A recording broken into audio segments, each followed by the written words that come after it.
जय श्री कृष्णा दोस्तों। राधे राधे। आप सभी को अक्षय तृतीया की बहुत बहुत शुभकामनाएं। अक्षय तृतीया की कथा सुनने से तथा विधि से पूजा करने से बहुत ही लाभ होते हैं। इस कथा का पुराणों में भी महत्व बताया गया है। जो भी इस कथा को सुनता है, विधि से पूजन एवं दान आदि करता है, उसे सभी प्रकार की सुख संपत्ति, धन, यश, वैभव की प्राप्ति होती है। इसी धन एवं यश की प्राप्ति के लिए वैश्य समाज के धर्मदास नामक व्यक्ति ने अक्षय तृतीया का महत्व जाना। आइए अक्षय तृतीया की महत्वपूर्ण कथाओं में से पहली कथा का श्रवण करते हैं। पूर्व समय की बात है। धर्मदास अपने परिवार के साथ एक छोटे से गांव में रहा करता था। वह हमेशा अपने परिवार के भरण पोषण के लिए चिंतित रहता था। उसके परिवार में कई सदस्य थे। धर्मदास बहुत ही धार्मिक प्रवृत्ति का व्यक्ति था। एक बार उसने अक्षय तृतीया का व्रत करने का सोचा। अक्षय तृतीया के दिन सुबह जल्दी उठकर उसने गंगा जी में स्नान किया। फिर विधि पूर्वक भगवान विष्णु की पूजा अर्चना एवं आरती की। इस दिन अपनी सामर्थ्य अनुसार जल से भरे घड़े, पंखे, जौ, सत्तू, चावल, नमक, गेहूँ, गुड़, घी, दही, सोना तथा वस्त्र आदि वस्तुएं भगवान के चरणों में रखकर ब्राह्मणों को अर्पित की। यह सब दान देखकर धर्मदास के परिवार वाले बोले तथा उसकी पत्नी ने उसे रोकने की कोशिश की। उन्होंने कहा कि अगर धर्मदास इतना सब कुछ दान में दे देगा तो अपने परिवार का पालन पोषण कैसे होगा। फिर भी धर्मदास अपने दान और पुण्य कर्म से विचलित नहीं हुआ और उसने ब्राह्मणों को कई प्रकार का दान दिया। उसके जीवन में जब भी अक्षय तृतीया का पावन पर्व आया, प्रत्येक बार धर्मदास ने विधि से इस दिन पूजा एवं दान आदि कर्म किया। बुढ़ापे का रोग, परिवार की परेशानियां भी उसे उसके व्रत से विचलित नहीं कर पाईं। अक्षय तृतीया के दिन किए गए दान पुण्य एवं पूजन के कारण वह अपने अगले जन्म में बहुत धनी एवं प्रतापी राजा बना। वह इतना धनी और प्रतापी राजा था कि त्रिदेव स्वयं उसके दरबार में अक्षय तृतीया के दिन ब्राह्मण का वेश धारण करके उसके महायज्ञ में शामिल होते थे। उनके राज्य में सभी प्रकार का सुख, धन, सोना, हीरे, जवाहरात, संपत्ति की किसी भी प्रकार से कमी नहीं थी। उनके राज्य में प्रजा बहुत सुखी थी। अक्षय तृतीया के पुण्य प्रभाव से राजा को वैभव एवं यश की प्राप्ति हुई, लेकिन वह कभी लालच के वश नहीं हुए एवं अपने सत्कर्म के मार्ग से विचलित नहीं हुए। उन्हें उनके अक्षय तृतीया का पुण्य सदा मिलता रहा। अपनी श्रद्धा और भक्ति का उसे कभी घमंड नहीं हुआ। वह प्रतापी राजा महान और वैभवशाली होने के बावजूद भी धर्म मार्ग से कभी विचलित नहीं हुए। माना जाता है कि यही राजा आगे के जन्मों में भारत के प्रसिद्ध सम्राट चंद्रगुप्त के रूप में पैदा हुए थे। जैसे भगवान ने धर्मदास पर अपनी कृपा की, वैसे ही जो भी व्यक्ति इस अक्षय तृतीया के दिन इस कथा का महत्व सुनता है और विधि विधान से पूजा एवं दान आदि करता है, उसे अक्षय पुण्य एवं यश की प्राप्ति होती है। तो बोलिए भगवान श्री हरि की जय हो। आइए अब हम अक्षय तृतीया की दूसरी कथा को सुनते हैं। एक नगर में एक ब्राह्मण और एक ब्राह्मणी रहते थे। वह रोजाना 7 कोस दूर गंगा यमुना स्नान करने जाते थे। इतनी दूर आने जाने से ब्राह्मणी थक जाती थी तब ब्राह्मणी कहती थी कि हमारे एक बेटा होता तो कितना अच्छा रहता। बेटे के बहू आती तो हमें घर वापस जाने पर खाना बना हुआ मिलता और बहू घर का काम भी कर देती। ब्राह्मणी की बात सुनकर ब्राह्मण ने कहा कि तूने बात तो सही कही है, चल मैं तेरे लिए बहू ला ही देता हूँ। ब्राह्मण ने कहा कि एक पोटली में आटा डालकर कुछ मोहरे रख दे। ब्राह्मण के कहे अनुसार ब्राह्मणी ने पोटली बांध कर दे दी। पोटली लेकर ब्राह्मण चला गया।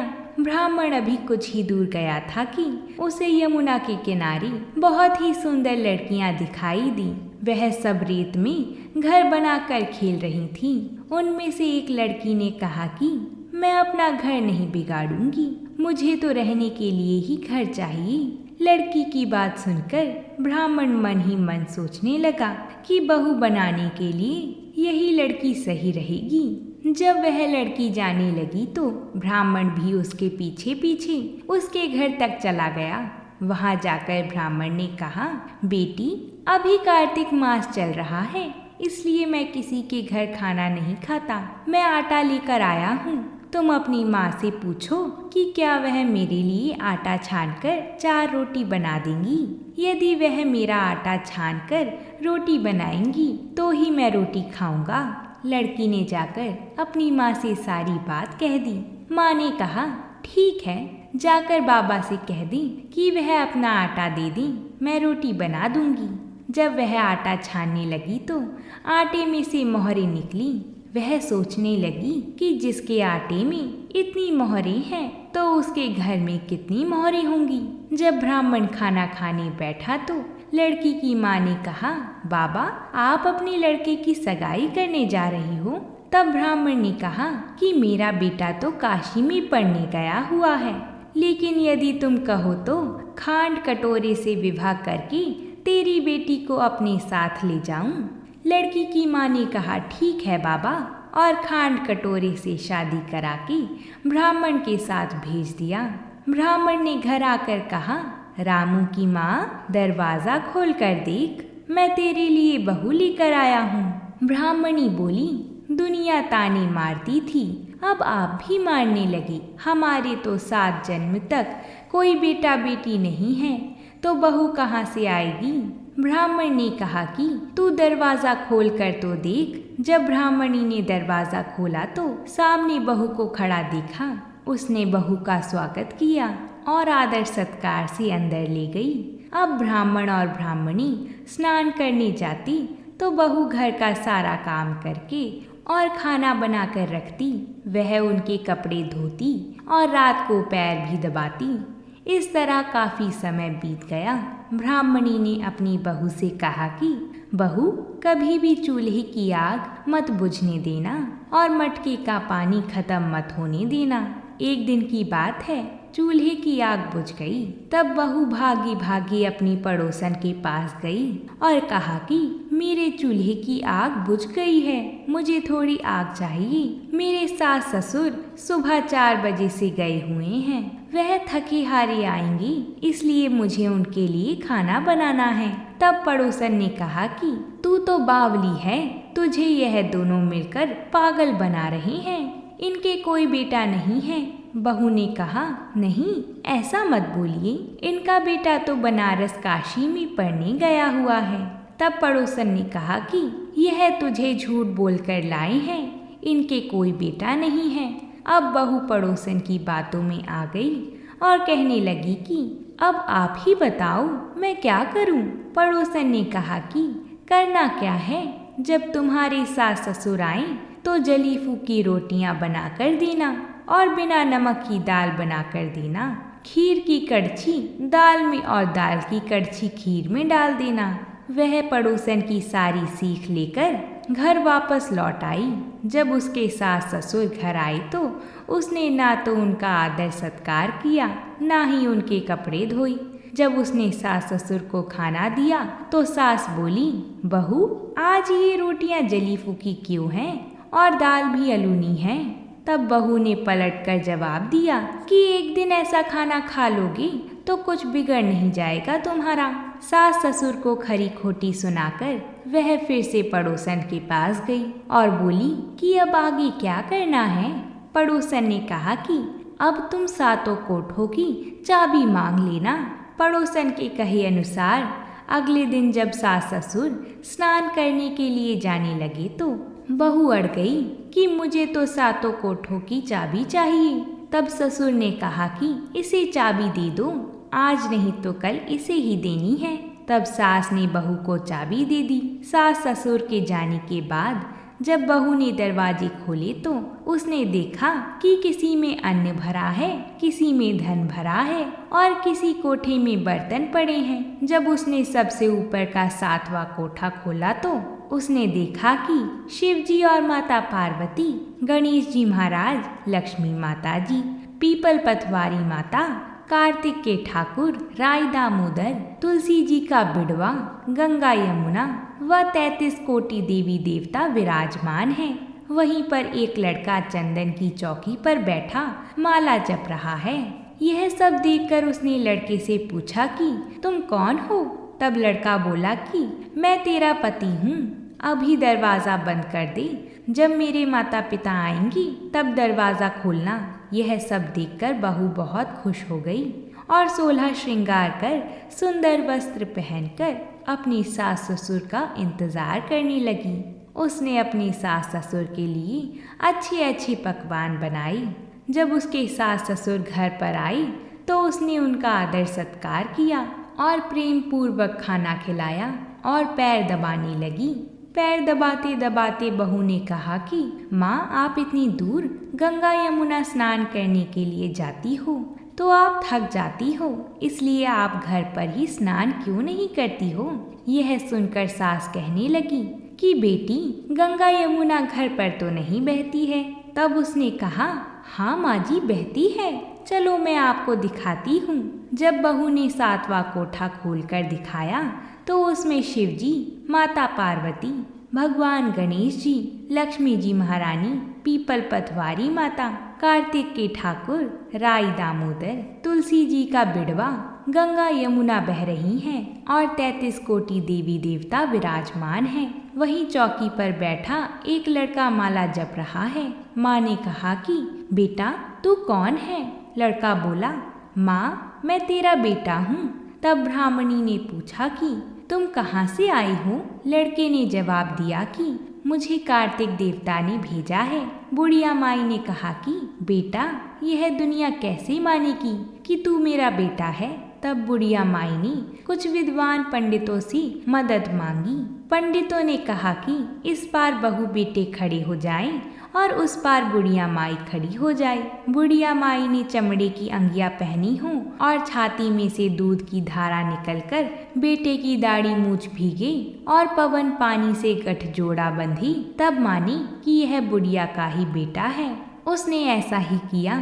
चमड़े की अंगियां फट गई और छाती में से दूध की धारा निकलकर बेटे की दाढ़ी मूछ भीग गई। पवन पानी से बहू बेटे का गठजोड़ बन गया। यह सब देखकर ब्राह्मण और ब्राह्मणी की खुशी का ठिकाना ना रहा। हे कार्तिक के ठाकुर, जैसे ब्राह्मण और ब्राह्मणी को बहू बेटा दिया, वैसे ही सबको देना। कथा कहने वाली, सुनने वाले को और हुंकार भरने वाले को सब पर अपनी कृपा करना। तो बोलिए ठाकुर जी की जय। अब हम अन्नपूर्णा माता की कथा को सुनेंगे।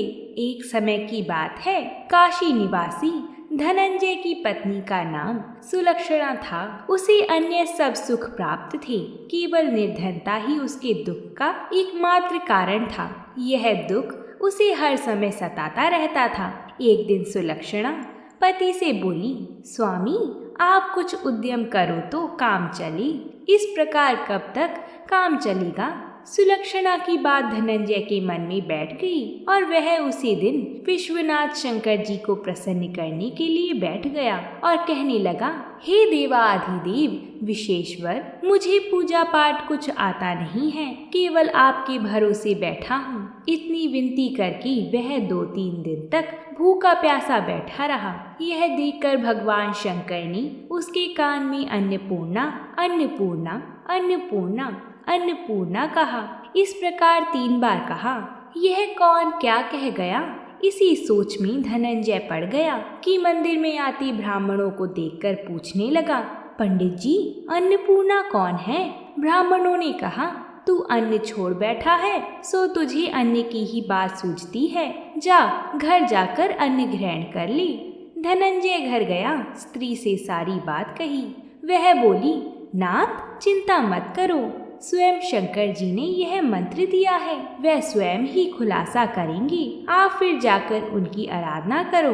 धनंजय फिर जैसा का तैसा पूजा में बैठ गया। रात्रि में शंकर जी ने आज्ञा दी और कहा, तू पूर्व दिशा में चला जा। वह अन्नपूर्णा माता का नाम जपता जाता और रास्ते में फल खाता जाता। इस प्रकार कितने ही दिनों तक वह चलता गया। वहाँ उसे चांदी सी चमकती वन की शोभा देखने में आई। सुंदर सरोवर देखने में आया। उसके किनारे कितनी ही अप्सराएं झुंड बनाए बैठी थी। एक कथा सुनती और सब मिलकर माँ अन्नपूर्णा इस प्रकार बार बार कहती थी। धनंजय ने उसके पास जाकर पूछा, हे देवियों, आप यह क्या करती हो? उन सब ने कहा, हम सब माँ अन्नपूर्णा का व्रत करती हैं। धनंजय ने पूछा, व्रत पूजा करने से क्या होता है? यह किसी ने किया भी है? इसे कब किया जाता है? वह कहने लगी, इस व्रत को सब कर सकते हैं। 21 दिन तक के लिए 21 गांठ का सूत लेना चाहिए। 21 दिन यदि ना बने तो एक दिन उपवास करें। यह भी ना बने तो केवल कथा सुनकर प्रसाद ले ले। निराहार कथा कहें, कथा सुनने वाला कोई ना मिले तो पीपल के पत्तों को रखकर सुपारी या घृत कुमारी वृक्ष को सामने कर, दीपक को साक्षी कर, सूर्य, गाय, तुलसी या महादेव को बिना कथा सुनाई मुख में दाना ना डाली। यदि भूल से कुछ पड़ जाए तो एक दिवस फिर उपवास करें। व्रत के दिन क्रोध न करें और झूठ ना बोलें। धनंजय बोला, इस व्रत के करने से क्या होता है? वह कहने लगी, इसके करने से अंधों के नेत्र मिल जाती हैं, लूलों के हाथ मिले, निर्धन के घर धन आए, बांझी को संतान मिले, मूर्ख को विद्या आए। जो जिस कामना से व्रत करे माँ उसकी इच्छा पूरी करती है। वह कहने लगा, मेरे पास भी धन नहीं है, विद्या नहीं है, कुछ भी तो नहीं है, मैं तो दुखिया ब्राह्मण हूँ, मुझे इस व्रत का सूत दोगी? कन्याओं ने बोला, हाँ भाई, तेरा कल्याण हो, हम तुम्हें अवश्य देंगी। ले, इस व्रत का मंगल सूत ले। धनंजय ने व्रत किया। व्रत पूरा हुआ तभी सरोवर में से 21 खंड की स्वर्ण सीढ़ी हीरा मोती जड़ी हुई प्रकट हुई। धनंजय बोला, जय अन्नपूर्णा माता, जय अन्नपूर्णा माता, और ऐसा कहता जाता था। इस प्रकार कितनी ही सीढ़ियां उतर गया तो क्या देखता है कि करोड़ों सूर्य से प्रकाशमान अन्नपूर्णा माता का मंदिर है। उसके सामने स्वर्ण सिंहासन पर माता अन्नपूर्णा विराजमान है। सामने भिक्षा हेतु भगवान शंकर खड़े हैं। दिवांगनाएं चंवर डुलाती हैं। कितने ही हथियार बांधे पहरा देती हैं। धनंजय दौड़कर जगदम्बा के चरणों में गिर गया। देवी उसके मन का कलेश जान गई थी। धनंजय कहने लगा, माता, आपको अपनी दशा क्या बताऊं? माता बोली, मेरा व्रत किया है, जा संसार तेरा सत्कार करेगा। माता ने धनंजय की जीहवा पर बीज मंत्र लिख दिया। अब तो उसके रोम रोम में विद्या प्रकट हो गई। इतने में क्या देखता है कि वह काशी विश्वनाथ के मंदिर में खड़ा है। माँ का वरदान ली धनंजय घर गया। सुलक्षणा से सब बात कही। माता जी की कृपा से उसके घर में संपत्ति उमड़ने लगी। छोटा सा घर बहुत बड़ा गिना जाने लगा। जैसे शहद के छत्ते में मक्खियाँ जमा होती हैं, उसी प्रकार अनेक सगे संबंधी आकर उसकी बड़ाई करने लगे। इतना धन और इतना बड़ा घर, सुंदर संतान नहीं तो इस कमाई का कौन भोग करेगा? सुलक्षणा से संतान नहीं है, इसलिए तुम दूसरा विवाह कर लो। अनिच्छा होते हुए भी धनंजय को दूसरा विवाह करना पड़ा और सती सुलक्षणा को सौत का दुख उठाना पड़ा। इस प्रकार दिन बीतते गए। नए बंधन से बंधे पति से सुलक्षणा ने कहलाया कि हम व्रत के प्रभाव से सुखी हुए हैं, इस कारण यह व्रत छोड़ना नहीं चाहिए। यह माता जी का प्रताप है जो हम इतने संपन्न और सुखी हैं। सुलक्षणा की बात सुन धनंजय उसके यहाँ आया और व्रत में बैठ गया। नई बहू को इस बात की खबर नहीं थी। वह धनंजय के आने की राह देख रही थी। दिन बीतते गए और व्रत पूर्ण होने में 3 दिवस बाकी थे। नई बहू को खबर पड़ी। उसके मन में ईर्ष्या की ज्वाला दहकने लगी। तब वह सुलक्षणा के घर आ पहुंची और उसने वहां भगदड़ मचा दी। वहां धनंजय को अपने साथ ले गई। वह अपने पति धनंजय को अपने साथ ले गई। नए घर में धनंजय को थोड़ी देर के लिए निद्रा ने आ दबाया। इसी समय नई बहू ने उसका व्रत का सूप तोड़कर आग में फेंक दिया। तब तो माताजी का कोप जाग गया। घर में अकस्मात आग लग गई। सब कुछ जलकर खाक हो गया। सुलक्षणा जान गई और पति को फिर अपने घर ले आई। नई बहू रूठकर अपने पिता के घर जा बैठी। पति को परमेश्वर मानने वाली सुलक्षणा बोली, हे नाथ, घबराना नहीं, माताजी की कृपा अलौकिक है। पुत्र कुपुत्र हो जाता है पर माता कुमाता नहीं होती। अब आप श्रद्धा और भक्ति से आराधना शुरू करो, वे जरूर हमारा कल्याण करेंगी। धनंजय फिर माता के पीछे पड़ गया। फिर वहीं सरोवर सीढ़ी प्रकट हुई। उसमें माँ अन्नपूर्णा कहकर वह उतर गया। वहां जाकर माताजी के चरणों में रुदन करने लगा। माता प्रसन्न होकर बोली, यह मेरी स्वर्ण की मूर्ति ले, उसकी पूजा करना, तू फिर सुखी हो जाएगा। जा, तुझे मेरा आशीर्वाद है। तेरी स्त्री सुलक्षणा ने श्रद्धा से मेरा व्रत किया है, उसे मैंने पुत्र दिया है। धनंजय ने आंखें खोली तो खुद को काशी विश्वनाथ के मंदिर में खड़ा पाया। वहां से फिर उसी प्रकार वह घर को आया। इधर सुलक्षणा के दिन चढ़े और महीने पूरे होते ही पुत्र का जन्म हुआ। गांव में आश्चर्य की लहर दौड़ गई। इस प्रकार उसी गांव में निःसंतान सेठ के पुत्र होने पर उसने माता अन्नपूर्णा का मंदिर बनवा दिया। उसमें माताजी धूमधाम से पधारी, यज्ञ किया और धनंजय को मंदिर के आचार्य का पद दे दिया। जीविका के लिए मंदिर की दक्षिणा और रहने के लिए बड़ा सुंदर सा भवन दिया। धनंजय स्त्री पुत्र सहित वहां रहने लगा। माता की कृपा से उसका जीवन भरपूर चल रहा था। उधर नई बहू के पिता के घर डाका पड़ा, सब लूट गया। वह भीख मांगकर पेट भरने लगे। सुलक्षणा ने यह सुना तो उन्हें बुला भेजा और उन्हें अलग घर में रख लिया। उनके अन्न वस्त्र का प्रबंध कर दिया। धनंजय, सुलक्षणा और उसका पुत्र माताजी की कृपा से आनंद से रहने लगे। माताजी ने जैसे इनके भंडार भरे वैसे ही सबके भंडार भरना। बोलिए माता रानी की जय। अब हम पीपल पथवारी माता की कथा को सुनेंगे। पीपल पथवारी की कहानी कार्तिक मास में कही और सुनी जाती है। प्राचीन काल में एक गुजरी थी। उसने अपनी बहू से कहा कि तू दूध दही बेचा, तो वह दूध दही बेचने गई। कार्तिक का महीना था। वहां पर सब औरतें पीपल सींचने आती थी, तो वह भी बैठ गई और बाकी औरतों से पूछने लगी कि तुम यह क्या कर रही हो।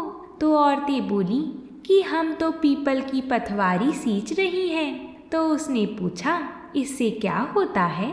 औरतों ने जवाब दिया कि इसके करने से अन्य धन मिलता है, वर्षों का बिछड़ा हुआ पति मिलता है। उस गुजरी ने कहा कि तुम तो पानी सींच रही हो, मैं तो दूध दही से सींचूंगी। उसकी सास रोज कहती कि तू दूध दही बेचकर पैसे लाकर दे। तो उसने कहा, जब कार्तिक का महीना पूरा हो जाएगा तब मैं लाकर दूंगी। और कार्तिक का महीना पूरा हो गया। पूनम के दिन गुजरी ने पीपल पथवारी माता के पास धरना लेकर बैठ गई। पीपल ने पूछा कि तू यहाँ क्यों बैठी है? उसने कहा, मेरी सास दूध दही के पैसे मांगेगी। तो पीपल ने कहा, मेरे पास पैसे नहीं हैं, यह पत्थर, डंडे, पान पत्ते पड़े हैं, वह ले जा और गुल्लक में रख देना। जब सास ने पूछा, पैसे लाई है? तो गुजरी ने कहा, मैंने पैसे गुल्लक में रखे हैं। तब सास ने गुल्लक खोलकर देखी तो सास देखती रह गई कि उसमें हीरे मोती जगमगा रहे हैं। पत्थर, डंडे और पत्तों का धन हो गया था। सास बोली कि बहू, इतना पैसा कहाँ से लाई? तो बहू ने आकर देखा तो बहुत धन पड़ा था।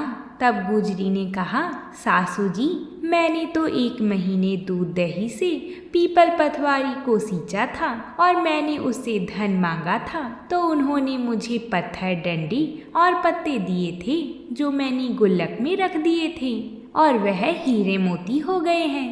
तब सासू जी ने कहा कि अब की बार मैं भी पतवारी माता को सींचूंगी। सास दूध दही तो बेच आती थी और हांडी धोकर पीपल पतवारी में रखाती थी और बहू से कहती थी कि तू मेरे से पैसे मांग। तो बहू ने कहा कि कभी बहू भी सास से पैसे मांगती है? तो सास बोली कि तू मेरे से पैसे मांग। तो बहू ने सास से दूध दही के पैसे मांगे। तो सासू जी भी पीपल पतवारी माता के पास जाकर धरना लेकर बैठ गईं। तो डंडे, पत्ते, पान, भाटे उसे भी दिए और कहा गुल्लक में जाकर रख देना। फिर घर आकर सास ने गुल्लक में वह सब कुछ रख दिया। बहू ने जब पैसे मांगे तो सास बोली कि गुल्लक में रखे हैं। फिर बहू ने गुल्लक खोलकर देखी तो उसमें कीड़े मकोड़े चल रहे थे। गुजरी ने सास से कहा, यह क्या है? तो सास देखकर बोली कि पीपल पतवारी माता ने तेरे को तो अन्न धन दिया और मुझे कीड़े मकोड़े दिए। तब सब बोले कि बहू तो सच से सींचती थी और सासू जी तुम तो धन की भूख से सींचती थी। इसलिए हे पतवारी माता, जैसे बहू को दिया वैसा सबको देना और जैसा सासू जी को दिया वैसा किसी को मत देना। तो बोलिए पीपल पतवारी माता की जय। अब हम लपसी और तपसी की कहानी को सुनकर इन कथाओं को पूर्ण करते हैं। एक नगर में लपसी और तपसी नाम के 2 भाई थे। तपसी तो भगवान की तपस्या करता था और लपसी सवा शेर की लपसी बनाकर भगवान का भोग लगाता था और लोटा फिराकर जीम लेता था। एक दिन दोनों में झगड़ा हो गया। लपसी कहता कि मैं बड़ा हूँ और तपसी कहता कि मैं बड़ा हूँ। उसी समय नारद मुनि जी वहाँ से गुजर रहे थे। उन्होंने यह सब देखा और पूछा कि तुम क्यों लड़ रहे हो? तो लपसी ने बोला, मैं बड़ा हूँ क्योंकि मैं भगवान को लपसी चढ़ाता हूँ। और तपसी ने कहा कि मैं बड़ा हूँ क्योंकि मैं भगवान को तप से प्रसन्न करता हूँ। तपसी बोला, मैं सारे दिन भगवान की पूजा करता हूँ। तो नारद जी बोले कि मैं तुम्हारा फैसला कर दूंगा। दूसरे दिन तपसी नहाकर आने लगा तो नारद जी ने 1.25 करोड़ की अंगूठी उसके आगे फेंक दी। उसने आँख खोलकर देखा तो 1.25 करोड़ की अंगूठी पड़ी थी। तब तपसी ने वह अंगूठी उठाकर गोद में नीचे दबा ली और तपस्या करने लगा। लपसी सुबह उठकर नहाकर 1.25 शेर लपसी बनाकर भगवान का भोग लगाकर लोटा हिलाकर जीमने लगा। इतने में नारद जी वहाँ आए और दोनों को बिठाया। तब दोनों बोले कि कौन बड़ा है, आप ही बताइए। तब तपसी ने कहा, मैं बड़ा हूँ। नारद जी बोले, तू अपना घुटना तो उठा। घुटना उठाया तो 1.25 करोड़ की अंगूठी निकली। तब नारद जी बोले कि ये अंगूठी तो तूने चुराई है, इसलिए तेरी तपस्या भंग हो गई। इसलिए लपसी बड़ा है और तुम्हें तुम्हारी तपस्या का कोई फल भी नहीं मिलेगा। तपसी शर्मिंदा होकर माफी मांगने लगा। उसने नारद जी से पूछा, मुझे मेरी तपस्या का फल कैसे मिलेगा? नारद जी ने कहा, यदि कोई गाय और कुत्ते को रोटी नहीं बनाएगा तो फल तुझे मिलेगा। यदि कोई ब्राह्मण को भोजन करवाकर दक्षिणा नहीं देगा तो फल तुझे मिलेगा। यदि कोई साड़ी के साथ ब्लाउज नहीं देगा तो फल तुझे मिलेगा। यदि कोई दिए से दिया जलाएगा तो फल तुझे मिलेगा। यदि कोई सारी कहानी सुनी लेकिन तुम्हारी कहानी नहीं सुनी तो फल तुझे मिलेगा।